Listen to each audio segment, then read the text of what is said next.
जय श्रीराम मित्रांनो, सर्वच न्यूज चॅनलवरती किंवा सर्वच ठिकाणी 2 दिवसांपासून एक न्यूज पाहायला मिळत आहे।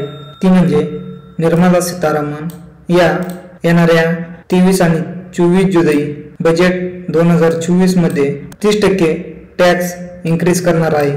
म्हणजे F&O ट्रेडर जे आहेत ते F&O मधून जेवढा प्रॉफिट कमवतील त्याच्या 30% टॅक्स आपल्याला सरकारला द्यावा लागेल। याआधी पाहिलं तर इन्कमचा जुना स्लॅब पाहिला तर 3 लाखापर्यंत कोणताही टॅक्स लागत नव्हता।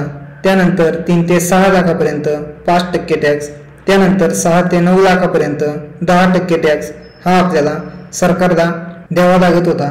पण यापुढे जर आपण 10 लाख प्रॉफिट जर केला तर आपल्याला 3 लाख रुपये सरकारला टॅक्स म्हणून द्यावा लागेल। आता येणाऱ्या 23 आणि 24 जुलै बजेटमध्ये निर्मला सीतारामन या F&O वरती टॅक्स इन्क्रीज करतात की नाही ते आपल्याला पाहावं लागेल।